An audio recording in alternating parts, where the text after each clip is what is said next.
Vitamin K deficiency in our body leads to dash. Vitamin K deficiency से कौन सी बीमारी होती है? Then delayed clotting of blood. Clotting of blood के साथ विटामिन के एसोसिएटेड है। इंपॉर्टेंट है, आप लोग याद रखिए। इसके सिम्टम्स क्या है? दैट इज आपके बॉडी में अगर विटामिन के डेफिशिएंट रहे, कम रहे या तो फिर ज़्यादा रहे तो क्या हो सकता है? देन आप में हैवी मेंस्ट्रुअल ब्लीडिंग हो सकता है। देन आपका अगर हैंड एंड ऑल कट हो तो उसमें वो भरने में टाइम लगेगा, घाव भरने में टाइम लगेगा। देन आपके ब्लड निकल सकता है, आपके यूराइन या तो फिर स्टूल, दैट इज टॉयलेट जब आप जाएंगे उसके साथ। तो ये सब विटामिन के डेफिशिएंसी के सिम्टम्स है। एंड इससे डिलेड क्लोथिंग, जो ब्लड इकट्ठा होता है, जम जाता है, उसमें डिले होता है इस विटामिन के डेफिशिएंसी से। इसी के साथ साथ हम कुछ और इंपॉर्टेंट विटामिन देख लेते हैं, जैसे कि नाइट ब्लाइंडनेस विटामिन ए के डेफिशिएंसी से होता है, स्कर्वी विटामिन सी के डेफिशिएंसी से होता है। यही important vitamin and deficiency diseases जो आते हैं एग्जाम से, हम एक बार नज़र दोहरा लेते हैं। विटामिन ए के डेफिशिएंसी से कौन सी बीमारी होती है? Then light blindness. B1 beriberi, B2 ariboflavinosis, B3 pellagra, important है, पूछा जाता है। Then B5 paresthesia, B6 anaemia, B7 dermatitis, B17 cancer. Then vitamin C से स्कर्वी, विटामिन डी से rickets and osteomalacia. And swelling of gums किससे होता है? Then वो भी विटामिन सी के डेफिशिएंसी से। विटामिन ई से लेस फर्टिलिटी, इसका जो केमिकल नेम है टोसोफेरॉल, ये भी पूछा जाता है। देन विटामिन के नॉन क्लॉटिंग ऑफ ब्लड। ये सभी इंपॉर्टेंट विटामिन डेफिशिएंसी डिसीजेस है, आप लोग याद रखिए। इसी से एग्जाम्स में मैक्सिमम रिपीटेड क्वेश्चंस बनते हैं। इससे अदर बने भी अगर, तो ज़्यादातर लोगों को नहीं पता होगा। अगर आपने ये सब याद कर लिया तो आपके क्वेश्चंस बन जाने वाले हैं almost.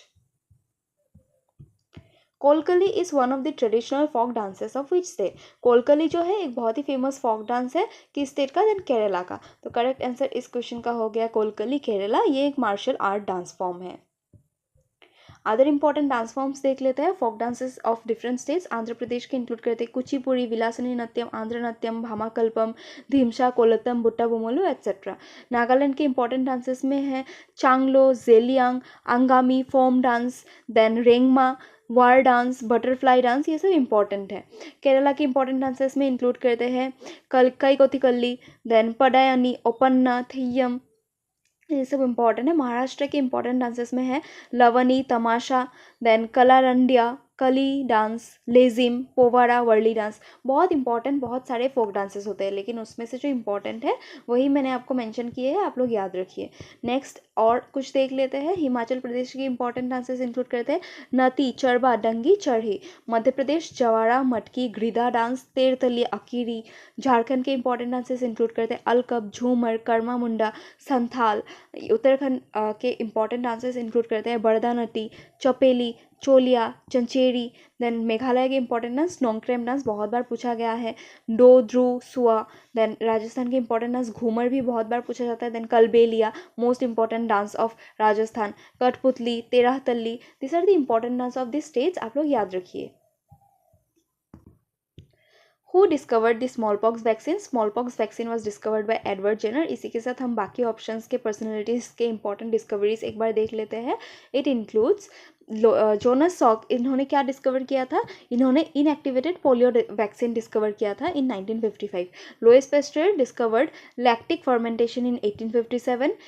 pasteurization in 1864, that is technique of treating milk and wine to stop bacterial contamination, इसको क्या कहा जाता है? pasteurization। ये 1864 में इन्होंने, that is लुईस पेस्टर ने डिस्कवर किया। then he discovered rabies vaccine in 1885, chicken cholera vaccine in 1879, anthrax vaccine in 1881 and also developed the erysipelotrix vaccine। ये सभी इंपॉर्टेंट है। एल्बर्ट लियोन चार्ल्स कैलमेट, इन्होंने क्या डिस्कवर किया था? इन्होंने फर्स्ट एंटीवेनोम सीरम डिस्कवर किया था, दैट इज सांप के काटने से जो सीरम लगाना होता है, in 1894। Then Calmette he also co discovered the bacillus Calmette vaccine, that is BCG vaccine, जो टीबी की बीमारी में यूज होता है during with in association with Jean Marie Camille Guerin. ये इंपॉर्टेंट वैक्सीन है, आप लोग याद रखिए। Kolleru Lake is located in the state of Kolleru Lake, one of the most important lake of India, located in Andhra Pradesh. Important question है, आप लोग याद रखिए. Correct answer is Andhra Pradesh. इसी के साथ हम कुछ अदर इंपॉर्टेंट लेक्स देख लेते हैं इंडिया के. लोकतक लेक, ये लार्जेस्ट फ्रेश वाटर लेक है in north east India, second largest fresh water lake in India. Loktak lake is also known as floating phumdis because it is the world's only floating lake. World का only floating lake Loktak lake, located in Manipur. Wular lake second largest fresh water lake है Asia में and largest fresh water lake in India. Second largest fresh water lake in India कौन सा है? Then Loktak lake. Wular lake is located in foothills of Jammu and Kashmir in Haramuk mountain. Then Vembanad Lake, longest lake in India, second largest wetland in India after the Sundarban. Vembanad Lake is located in Kerala. Then Kanwar Lake, Asia's largest freshwater oxbow lake, कहाँ पे located है? बिहार में located है. Other important lakes, Chilika Lake, largest saltwater lake in Asia as well as in India. Then Chilika Lake is also the largest lagoon lake in India, second largest lagoon in the world. World का second largest Chilika Lake, second largest lagoon, that is Chilika Lake. Chilika Lake is located in Odisha. Dal Lake, Himalayan urban lake है, mainly tourism के लिए बहुत important है, located in Jammu Kashmir. It is also known as lake of flowers, jewel in the crown of Kashmir, Srinagar's jewel etcetera. Very important lake for tourism. Then Kolleru lake major tourist attraction है, कहाँ पे located है? आंध्र प्रदेश में. It is connected to Krishna and Godavari irrigation system. Important lake है, आप लोग याद रखिए. Other two important lakes include Pulicat lake, second largest lagoon in India, located in border of Tamil Nadu and Andhra Pradesh. And Chandubi lake, natural lake in Assam, that is a Ramsar site and biodiversity hotspot. These are the important lakes जो जिसमें से questions बनते हैं exams में. Other important lakes भी है but questions बनने वाले यही सब इंपॉर्टेंट लेक है, आप लोग याद रखिए. India hosted the Commonwealth games in. India ने कब होस्ट किया था कॉमनवेल्थ गेम्स? देन 2010 में होस्ट किया था. कॉमनवेल्थ गेम्स से क्वेश्चंस पूरे आ रहे हैं, इंपॉर्टेंट है क्योंकि 2026 में इसका अगला addition that is 23rd addition होने वाला है. कहाँ पे होगा? देन ग्लासगो में होगा. एंड इसीलिए ये न्यूज़ में है. एंड क्वेश्चंस 2023 में भी बने क्योंकि लास्ट एडिशन 2022 में हुआ था. एंड 2024 एसएससी के एग्जाम में भी बने हैं. 24 के एसएससी एग्जाम में पूछा था कि इंडिया का रैंक 2022 कॉमनवेल्थ में कितना था, तो ये है आंसर इसका फोर्थ था इंडिया का रैंक 2022 कॉमनवेल्थ गेम्स में. एंड इंडिया ने कब होस्ट किया था लास्ट टाइम के लिए? 2010. इसी के साथ हम अदर इंपॉर्टेंट पॉइंट्स एक बार देख लेते हैं. 22 कॉमनवेल्थ गेम्स कहाँ पे हुआ था? देन बर्मिंघम इंग्लैंड में हुआ था. 22nd एडिशन था. मोटो क्या था? Then games for everyone was the motto. And इसका जो मैस्कॉट था 22 गेम्स का CWG that is commonwealth games का पेरी क्या है? एक बुल है adorned with patchwork of multi coloured hexagons. And इसमें जो टॉपर रहा है दैट इज फर्स्ट रैंक मिला था ऑस्ट्रेलिया को with a total of 179 medals जिसमें 67 गोल्ड थे. लास्ट ईयर दैट इज 2024 में पूछा गया कि इंडिया का रैंक कितना था, देन फोर्थ था. इस साल 22 गोल्ड जो है दैट इज मेडल टैली पूछने के चांसेस है, तो आप लोग याद रखिए इंडिया 22 गेम्स में 22 गोल्ड लाया. इस तरीके से आप लोग याद रखिए 16 silver 23 bronze. Silver and bronze ज़्यादा इंपॉर्टेंट है, गोल्ड आपका इंपॉर्टेंट है, आप लोग याद रखिए. एंड नेक्स्ट जो 23rd एडिशन होने वाला है 2026 में, मैंने ऑलरेडी बता दिया ग्लासगो में होने वाला है. एंड इस गेम का मोटो क्या रहने वाला है? देन इस गेम का मोटो रहने वाला है 2026 कॉमनवेल्थ गेम्स का a world class sporting celebration. ये सभी इंपॉर्टेंट पॉइंट्स है, आप लोग याद रखिए, इंपॉर्टेंट है. Who among the following is the author of the book Kanthapura? Kanthapura is an important book written by Raja Rao. इसी के साथ हम other important books देख लेते हैं of all the authors mentioned in this question. It includes, इस question का correct answer हो गया राजा राव. It includes राजा राव के important books The Serpent and the Rope, The Cat and Shakespeare, On Ganga Ghat, The Great Indian Way, A Life of Mahatma Gandhi, Comrade Kirillov, The Meaning of India, The Chess Master and His Moves. Important books है, आप लोग याद रखिए. नीरज सिंह चौधरी का सबसे important book जो है a passage to England, बहुत ही ज़्यादा बार एग्जाम्स में पूछे गए हैं, वेरी इंपॉर्टेंट, आप लोग मार्क कर लीजिए. Then the circle of the continent of circle, thy hand great anarchy, ये भी इंपॉर्टेंट बुक है. The autobiography of unknown India recent publish है, तो आप लोग याद रखिए. Hinduism a religion to live by, three horseman of the new apocalypse, a passage to silence culture in the vanity bag. Important books है, आप लोग याद रखिए.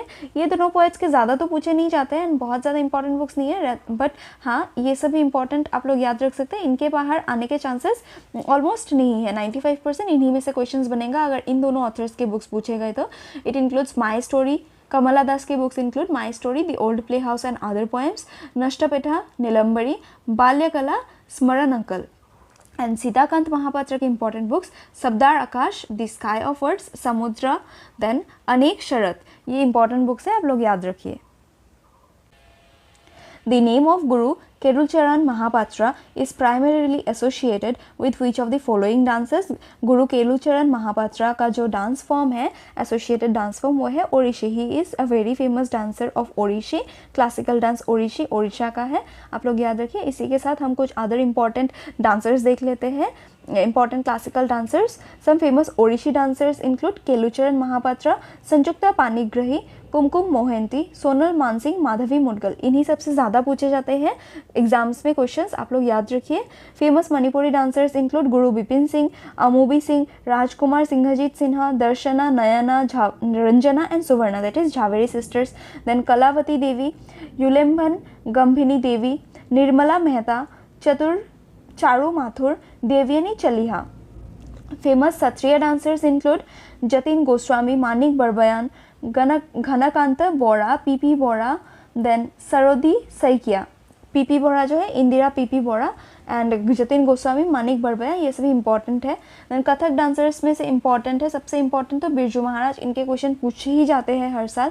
देन अदर्स इंक्लूड, ये भी इंपॉर्टेंट पर्सनैलिटीज, कुमुदिनी लखिया, राजा राधा रेड्डी, शंभू महाराज, दमयंती जोशी, तारा देवी, उमा शर्मा, गोपी कृष्ण, रोशन कुमारी, शोभना नारायण, सुनयना हज़ारी लाल।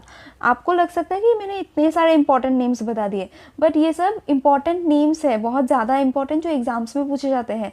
रेदर अगर आप लोग सिर्फ क्लासिकल डांसर्स देखने जाए, देन एक एक क्लासिकल डांस के आपके हंड्रेड्स ऑफ नेम्स होंगे, आपको सब याद नहीं करने। ये सभी सबसे ज़्यादा इंपॉर्टेंट जो मैंने मेंशन किए हैं, इसी से 100% आपका क्वेश्चंस में आने वाला है।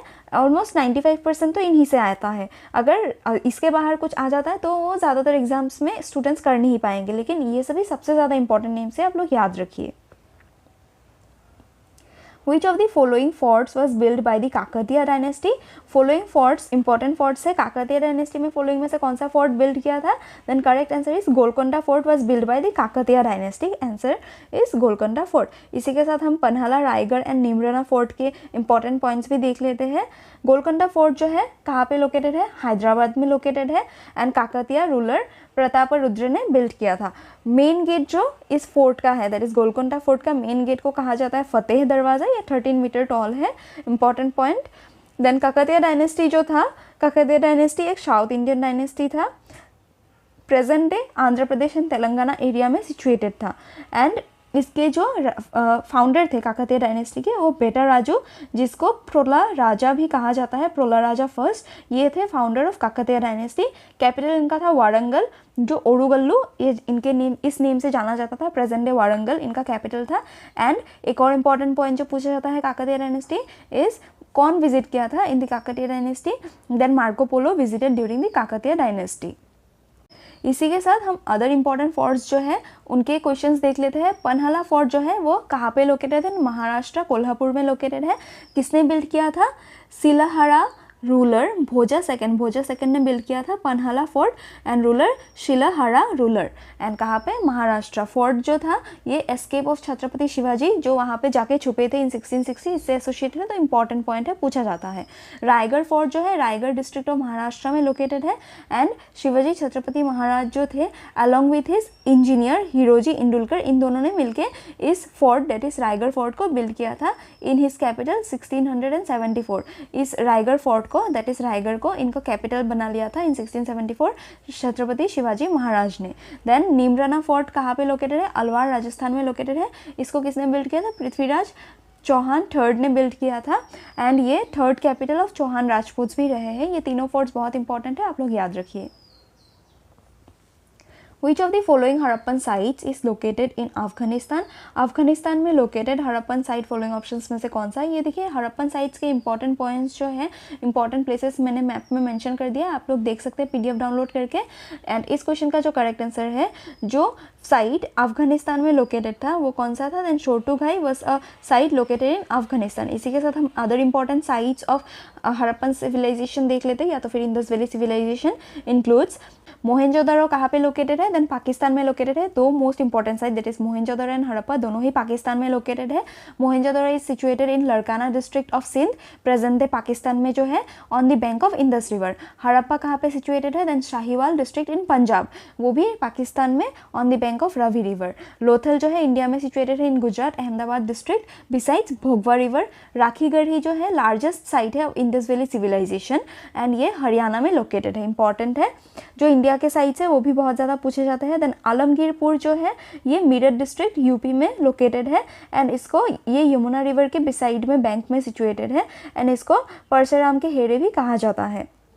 Other important sites include Kalibangan, ये किस रिवर के बैंक में सिचुएटेड है, घाघर रिवर के बैंक में सिचुएटेड है इन हनुमानगढ़ डिस्ट्रिक्ट ऑफ राजस्थान। धोलावीरा जो है कच्छ डिस्ट्रिक्ट में लोकेटेड है in Gujarat and name island एक है इस जिसके ऊपर ये बेसिकली लोकेटेड है खदीर बेट। देन बनावली जो है ये हरियाणा में लोकेटेड है। चानूदारो मुलान संधा सिंध इंडस रिवर में लोकेटेड है पाकिस्तान। ये सभी इंपॉर्टेंट साइट्स है, आप लोग याद रखिए। Anju Bobby George is associated with which of the following sports. Anju Bobby George जो है she is associated with athletics, तो करेक्ट आंसर इस क्वेश्चन का हो गया एथलेटिक्स। एंड अदर हम important personalities and associated sports एक बार देख लेते हैं जो क्वेश्चंस बनते हैं एग्जाम्स में। It includes important athletes Neeraj Chopra, Milkha Singh, P T Usha, Anju Bobby George, Tajinder Pal, Toor, then Murali, Shrishankar etcetera, जिसमें से हिमा दास जो है she is known as Dhing express. ऐसे क्वेश्चंस बनते हैं तो आप लोग याद रखिए। डिस्कस थ्रो के Vikas Gowda, hurdler Jyothi Yarraji, this are important athletes. Then Annu Rani किस गेम के साथ एसोसिएटेड है, जेवलिन के साथ। सब important Indian boxers include Mary Kom, Vijender Singh, Amit Mangal, Lovlina etcetera. Then Nikhat Zareen, ये सभी वर्ल्ड लेवल प्लेयर्स हैं जिन्होंने वर्ल्ड कप्स भी जीते हैं बॉक्सिंग में, तो इंपॉर्टेंट है, आप लोग याद रखिए। Next include some important shooters, हम देख लेते हैं। Abhinav Bindra, first individual Olympic gold medalist of India Abhinav Bindra, Manu Bhaker, Gagan Narang, this are important shooters of India. Then Ronjan Sodhi, Anjali Bhagwat, Heena Sindhu etcetera. Then other important hockey players include major Dhyan Chand, Rani Rampal, Dhanraj Pillay, Roop Singh, Balbir Singh, ये सभी बहुत इंपॉर्टेंट प्लेयर्स हैं, आप लोग याद रखिए। जिसमें से सभी में मैंने क्रोनोलॉजिकली दिया है, सबसे ज़्यादा इंपॉर्टेंट जो है वो नेम्स आपको पहले ही मिलेंगे एंड आखिर में लेस इंपॉर्टेंट सब आते जाएंगे। इस तरीके से बॉक्सर्स में भी ये सब ज़्यादा इंपॉर्टेंट है एंड आखिर वाले थोड़े लेस इंपॉर्टेंट, ये सबसे ज़्यादा क्वेश्चंस बनते हैं and all this are very important जिसमें क्वेश्चन बनेंगे, आप लोग याद रखिए। What does Article 21 of the Indian Constitution deal with? Article 21 of the Indian Constitution deals with right to life and personal liberty. इसी के साथ हम property, fundamental duty and national emergency के एक बार आर्टिकल्स देख लेते हैं जो इंपॉर्टेंट है। इस क्वेश्चन का करेक्ट आंसर हो गया राइट टू लाइफ एंड इसी के साथ साथ राइट टू प्रॉपर्टी जो है ये आर्टिकल 300A में एसोसिएटेड है। इससे पहले ये फंडामेंटल राइट था एंड आर्टिकल 91F में था, बट 44th कॉन्स्टिट्यूशनल अमेंडमेंट से इस एक्ट को इस आर्टिकल को रिपील कर दिया गया एंड राइट टू प्रॉपर्टी को लीगल राइट बना दिया गया from fundamental right associated in article 300A। Fundamental duties किस आर्टिकल में एसोसिएटेड है? Article 51A of part 4A of Indian constitution. 42nd amendment से फंडामेंटल ड्यूटीज़ को इंडियन कॉन्स्टिट्यूशन में ऐड किया गया था in the year 1976। 42nd amendment में 10 ड्यूटीज़ ऐड किए गए एंड फर्दर एक और ड्यूटी ऐड किया गया that is fundamental duty through 86 constitutional amendment in 2002 and right now हमारे 11 फंडामेंटल ड्यूटीज़ हैं। इसी के साथ article 352 of the constitution of India gives the president the power to declare national emergency. Article 360 में है financial emergency and 356 में है president rule जिसको स्टेट इमरजेंसी भी कहा जाता है। इमरजेंसी के इंपॉर्टेंट आर्टिकल्स है, 3 टाइप्स ऑफ इमरजेंसीज होते हैं, national, state and financial. Article 360 financial, article 352 national and article 356 president rule या स्टेट इमरजेंसी। इंपॉर्टेंट है, आप लोग याद रखिए। As of January 2025, who among the following was Union Minister of Road Transport and Highway? Road transport and highway के जो minister है बहुत ही फेमस है, that is Nitin Gadkari, we all know. Correct answer इस क्वेश्चन का हो गया नितिन गडकरी। इसी के साथ जो करंट हमारे कैबिनेट मिनिस्टर्स है उनमें से भी क्वेश्चंस पिछले साल भी बने एंड इस साल भी बनने के चांसेस है, तो हम लोग वो सब एक बार देख लेते हैं। एंड उससे पहले किरण रिजिजू, थावरचंद गहलोत एंड पीयूष गोयल, ये किस मिनिस्ट्री के साथ एसोसिएटेड है? Then Kiran Rijiju is associated with union ministry of parliamentary affairs of India. Thaawarchand Gehlot कौन है? He is the current governor of Karnataka and Piyush Goyal is associated with ministry of industry and supply of India, he is the minister of industry and supply of India. इसी के साथ हम other cabinet ministers जो important है एक बार देख लेते हैं।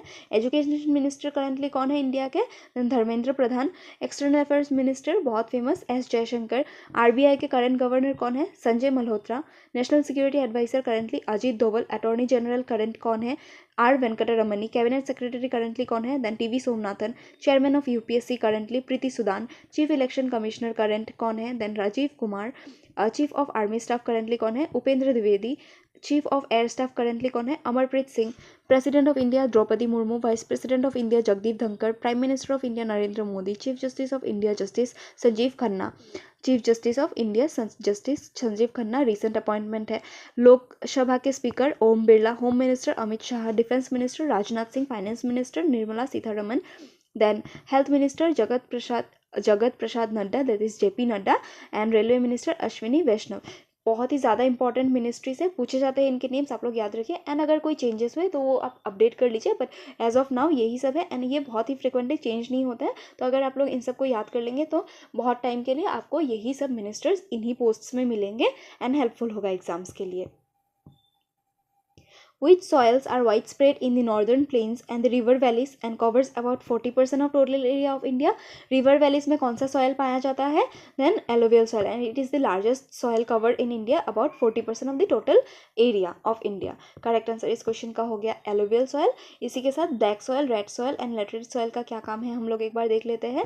soil profile जो है हमारे mainly 3 vertical cross section में 3 layers में divided होते हैं।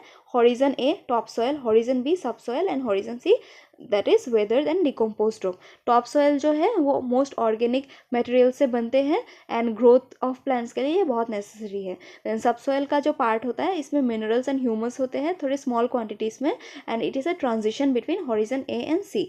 हॉरिजन सी जो है उसमें compost of loose parent and rock material होता है, and it is the first stage in soil formation process. ये फॉर्म होता है एंड इवेंचुअली इसके बाद बी फॉर्म होता है एंड इवेंचुअली उसके बाद ए फॉर्म होता है। And this 3 are very important because इसके बिना ये फॉर्म नहीं हो सकता एंड बी के बिना ए फॉर्म नहीं हो सकता, एंड एक अगर फॉर्म नहीं हुआ तो प्लांट्स ग्रो नहीं होंगे एंड ह्यूमन के लिविंग एग्जिस्ट नहीं कर सकते। हमारे जो एंशियंट पीरियड थे उसमें सॉइल्स को मेनली 2 टाइप्स में क्लासीफाई किए जाते थे, उर्वरा दैट इज फर्टाइल एंड उशरा दैट इज स्टेराइल जो फर्टाइल नहीं होता है। And first scientific classification of soil किसने किया था?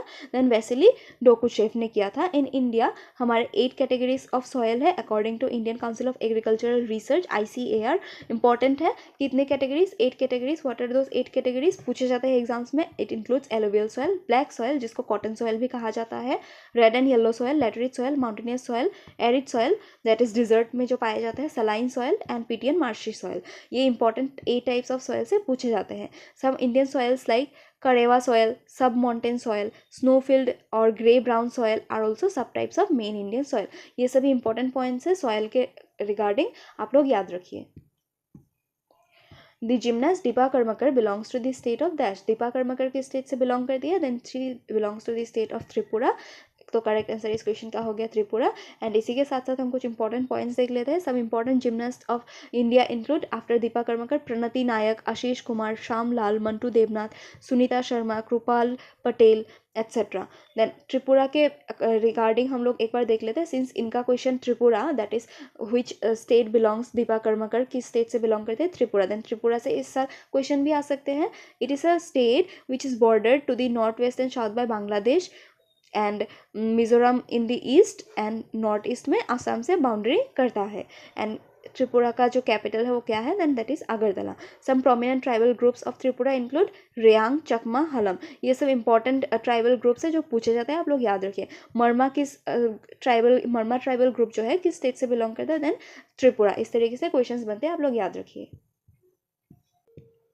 Infant mortality rate or IMR indicates the number of children that die before the age of dash as a proportion of 1000 live children born in that particular year। 1000 live children के against में कितने children death हुए हैं within 1 year of birth is the infant mortality rate. तो correct answer, 1 साल के अंदर एक बच्चा जन्म लेने के बाद अगर मर गया पर 1000 लाइफ बर्थ तो उसको इन्फेंट मॉर्टेलिटी रेट उस तरीके से काउंट किया जाता है। तो इस क्वेश्चन का करेक्ट आंसर हो गया 1 ईयर। एंड इसी के साथ साथ MMR जो है वो maternal mortality rate, that is जन्म देने के साथ साथ हमारे मम्मी जो है उनका कितना डेथ होता है वो MMR के थ्रू आपका काउंट किया जाता है। According to latest data maternal mortality rate India में कितना है, लेटेस्ट है 2023 में डाटा निकाला गया 97 डेथ्स पर 1 लाख लाइफ बर्ड्स। इंपॉर्टेंट है, आप लोग याद रखिए, कभी कभार पूछा जा सकता है। एंड करेंटली लेटेस्ट डाटा के अकॉर्डिंग दैट इज 2022 में निकाला गया पर 1000 लाइफ बर्ड कितने हैं infant mortality rate, that is IMR then 25.5 that. How many atoms of oxygen are there in a molecule of ozone? Ozone में 3 atoms of oxygen होते हैं, ये आप देख सकते हैं। इस तरीके से ये लोग बॉन्ड बनाते हैं through their electronic configuration, valence shells को एक्सचेंज करके अपना बॉन्डिंग बना के ओजोन फॉर्म करते हैं विथ 3 atoms of oxygen। तो इस क्वेश्चन का करेक्ट आंसर हो गया 3। एंड हम ओजोन से एसोसिएटेड कुछ इंपॉर्टेंट पॉइंट्स देख लेते हैं। ओजोन लेयर जो है स्ट्रेटोस्फेयर में सिचुएटेड है above 15 to 30 kilometre of the earth surface. ये इंपॉर्टेंट पॉइंट है, कौन से लेयर में of the atmosphere, then stratosphere. Ozone layer is very useful because it protects us from harmful ultraviolet radiation radiated by the sun which may cause skin cancer. Ultraviolet radiation में UVB से हमें protect करता है, पूछा जाता है, आप लोग याद रखिए UVB, UVA B C D इस तरीके से पूछा जाने से correct answer will be B। And इससे जो अल्ट्रावायलेट रेडिएशंस होते हैं इससे स्किन कैंसर, कैटरेक्ट जो आँखों से नहीं देख सकने वाला, देन इम्यून सिस्टम को वीक करने, बहुत सारे खराब बीमारियों से ये हमें बचाता है। So it is very important. इसी के साथ जो ओजोन लेयर है वो ग्लोबली डिप्लीट तो हो रहा है, दैट इज़ ये जगह जगह पे इसमें होल हो गया है, जिसमें से एंटार्क्टिक के ऊपर बहुत एक बड़ा होल है जिसे ओजोन होल कहा जाता है। Ozone hole is located at Antarctic. इस तरीके से क्वेश्चन पहले भी बना है तो आप लोग याद रखिए। एंड जो ओजोन डिप्लीटिंग गैसेस होते हैं उनको ओजोन डिप्लीटिंग सब्सटेंसेस कहा जाता है, जिसमें से मेजर है chlorofluorocarbon. Than others also important include Helen, methyl bromide, carbon tetrachloride, hydrochlorofluorocarbon. Important gases हैं जो आपके डिप्लीट करते हैं ओजोन को, जिसको ODS ओजोन डिप्लीटिंग सब्सटेंस कहा जाता है। एंड ये जो है गैसेस केमिकल्स कंटेन करते हैं मेनली क्लोराइन एंड ब्रोमाइन। ये सभी इंपॉर्टेंट पॉइंट्स हैं। इसी के साथ जो हमारे प्रोटोकॉल्स हैं, important protocol associated with ozone layer is Montreal protocol. इससे पहले भी क्वेश्चंस बने हैं। कब साइन हुआ था ये प्रोटोकॉल, 1987 में ये प्रोटोकॉल आया था to control the depleting substances. Ozone layer को जो डिप्लीट कर रहा है उन सब्सटेंस को कंट्रोल करने के लिए ये प्रोटोकॉल साइन किया गया था, मॉन्ट्रियल प्रोटोकॉल। एंड इसी के साइनिंग के डे को, दैट इज 16 सितंबर 1987 को ये साइन हुआ था। इस वजह से 16 सितंबर एवरी ईयर हम वर्ल्ड ओजोन डे मनाते हैं, which marks the signing of Montreal protocol. And ये प्रोटोकॉल जो आया था ये वियना कन्वेंशन के बाद आया था, 1985 में जो अडॉप्ट हुआ था। कभी कभार मॉन्ट्रियल प्रोटोकॉल की जगह आपको वियना कन्वेंशन का ईयर भी पूछा जाता है, तो आप लोग याद रखें 1985।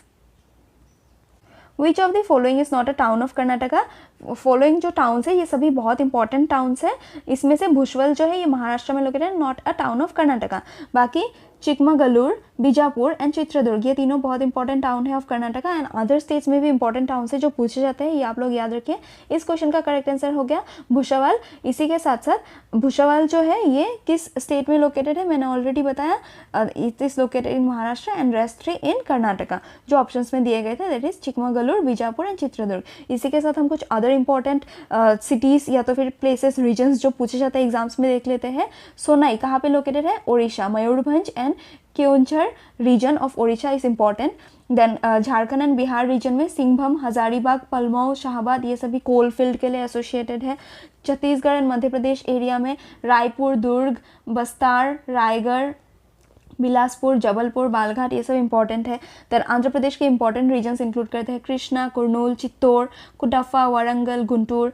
तमिलनाडु के इंपॉर्टेंट प्लेसेस है Salem, Tiruchirappalli. Salem is a town of which state of the following options. इस तरीके से पिछली बार आंसर क्वेश्चंस आए थे SSC के एग्जाम में, आप लोग याद रखें। तमिलनाडु। देन कर्नाटका के इंपॉर्टेंट प्लेसेस चित्रदुर्ग, चिकमगलूर, बल्लारी ये ऑलरेडी मैंने मेंशन कर दिया। महाराष्ट्र रत्नागिरी, चंडा ये सब इंपॉर्टेंट प्लेसेस है। देखिए ये आइदर तो इनमें कुछ इंपॉर्टेंट मिनरल डिपोजिशंस है या तो फिर इन प्लेसेस से कुछ इंपॉर्टेंट GI टैग्स मिले हुए हैं कोई पर्टिकुलर प्रोडक्ट को, फूड प्रोडक्ट हो या तो फिर कुछ भी कल्चरल हेरिटेज का, तो ये सब प्लेसेस इंपॉर्टेंट हो जाता है, इस वजह से पूछे जाते हैं। तो आप लोग ध्यान दीजिए एंड याद रखिए। An asset that has remained in the substandard category for a period of 12 months is classified as an asset by a bank. कौन सा एसेट क्लासीफाई किया जाता है जो 12 मंथ से ज़्यादा के पीरियड के लिए पे नहीं किया जाता है लोन, उसको कहा जाता है doubtful asset. Non performing asset, ये जो मैंने मेंशन किया ये क्या है? नॉन परफॉर्मिंग एसेट एक टाइप का लोन है. फॉर एग्जांपल आपको बैंक ने कोई अमाउंट ऑफ लोन दिया, वो जब 3 मंथ से ज़्यादा हो जाते हैं एंड रीपे नहीं किया जाता है बाय दी क्रेडिटर तो बैंक हुए, बाय द डेटर जिसने लोन लिया है, वो लोग जब रीपे नहीं करते हैं एंड 3 महीने से ज़्यादा हो जाता है तो बैंक उसको नॉन परफॉर्मिंग एसेट के कैटेगरी में रख देता है, जिसको टाइम पीरियड के साथ साथ अलग अलग कैटेगरीज में रखता है एंड लास्ट में लॉस एसेट बना देता है. ये हम लोग एक बार क्लासिफिकेशन देख लेते हैं, इंपॉर्टेंट है क्योंकि नॉन परफॉर्मिंग एसेट बहुत ज़्यादा न्यूज़ में रहते हैं तो पूछे जा रहे हैं एग्जाम्स में, एंड ये इंपॉर्टेंट कॉन्सेप्ट है ऑफ इकोनॉमिक्स.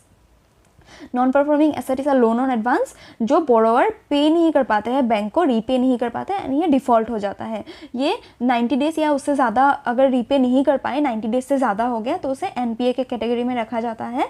हाउएवर इसको सब क्लासीफाई किया जाता है जो 90 से 12 मंथ के बीच में रहता है. अगर आपने कोई लोन लिया हुआ है एंड आपने वो रीपे नहीं किया तो 90 से 3 महीने से 12 महीने के बीच में वो सब स्टैंडर्ड कैटेगरी में रहेगा विथ नॉर्मल रिस्क कि हाँ 12 महीने बाद भी 1 साल बाद भी पे किया जा सकता है चांसेस है. बट अगर 1 साल पे भी आपने पे नहीं किया तो वो सब स्टैंडर्ड कैटेगरी में आ जाएगा एंड उसमें थोड़ा ज़्यादा रिस्क रहेगा. इसके बाद आ जाता है डाउटफुल डेट, जो एटलीस्ट आपका ड्यू रहा है एंड 1.5 साल से पे नहीं किया गया तो उसको डाउटफुल डेट में रख दिया जाता है बाय बैंक. एंड जब इस पीरियड को भी पार कर जाता है तब उसको नॉन परफॉर्मिंग एसेट में से लॉस एसेट बना दिया जाता है, क्योंकि इसमें बैंक श्योर हो जाते हैं कि अभी और पेमेंट नहीं मिलने वाला, तो इसीलिए बैंक कम्प्लीटली राइट ऑफ कर देते हैं एंड उसे लॉस अकाउंट में डाल देते हैं. ये था सब categories of non performing asset. Important है, होप आप लोग को ये कंसेप्ट समझ आया होगा. पूछे जा रहे एग्जाम्स में तो मैंने अच्छे से आपको समझाने में सक्सेसफुल रही, आई होप. एंड अगर आपको समझ नहीं आया तो कमेंट बॉक्स में मेंशन कीजिए कैसा आपको कौन सा डाउट है. Which of the following is a form of devotional poetry sung in praise of God Vithoba? Vithoba God जो है, इनके प्रेस में जो पोएट्री गाए जाते हैं, डिवोशनल सॉन्ग्स गाए जाते हैं, उन्हें अभंग कहा जाता है. ये है विथोबा, लॉर्ड विथोबा. साउथ में जो नारायण के एक इनकारनेशन को अभंग गॉड विथोबा कहा जाता है. इनको प्रेस करने के लिए इनके पूजा में अभंग गाया जाता है. तो इंपॉर्टेंट है, करेक्ट आंसर इसका हो गया अभंग. एंड इससे एसोसिएटेड इंपॉर्टेंट पॉइंट्स यही है कि फेमस म्यूजिशियन जो है अभंग्स के वो कौन है? भीमसेन जोशी, सुधीर फाड़के, सुरेश वाडकर, रजनी, गायत्री, अरुणा, साईराम, जितेंद्र, अभिषेकी. एंड ये बहुत classical and non classical musicians गा सकते हैं अभंग को, जिसमें से सबसे इंपॉर्टेंट जो है जिन्होंने अभंग स्टार्ट किया था वो थे Tukaram. Tukaram was a 17th century saint of Maharashtra, जिन्होंने मोर देन 5000 अभंगस गाए थे. तो सेंट तुकाराम किसके साथ एसोसिएटेड है? इस तरीके से भी आपको डिफरेंट अभंग इस तरीके से जो दिया गया है ऑप्शन में उसके साथ एसोसिएटेड है. क्वेश्चन आ सकता है, आप लोग याद रखें. Tukaram is associated with abhang songs. In 1972, the West Bengal Forest Department recognized its failures in reviving the degraded dash forest in southwestern district of the state. 1972 में एक बहुत बड़ा रिफॉर्म आया था वेस्ट बंगाल में विथ साल ट्री को बचाने के लिए. इन्होंने बहुत ज़्यादा रिवाइव करने के लिए डिफरेंट मेजर्स लिए एंड सक्सेसफुल भी रहे. एंड उस वजह से ये इंपॉर्टेंट क्वेश्चन बन जाता है. लास्ट ईयर एसएससी के एग्जाम में आया, तो आने वाले साल में भी आने के चांसेस है. करेक्ट आंसर इस क्वेश्चन का हो गया साल. एंड इसके साथ जो एसोसिएटेड इंपॉर्टेंट पॉइंट है वो इंक्लूड करते हैं जो अराबाड़ी फॉरेस्ट है उसमें ही ये साल ट्री को बचाने के लिए सबसे पहले ये स्टार्ट हुआ था ये मेजर्स. एंड जो ऑफिसर एसोसिएटेड थे वो थे A K. Banerjee associated with which forest या which tree, then sal tree. And इसमें इन्होंने क्या किया था, जो लोकल पीपल थे उनको वहाँ से हटा के उनको 25% ऑफ द हार्वेस्ट का पैसा दिया था एंड इनको एम्प्लॉयमेंट दिया था सिविकल्चर एंड हार्वेस्ट में. And 1 to 7 hectares of forest को रिवाइव किया था. तो important personality associated with environment.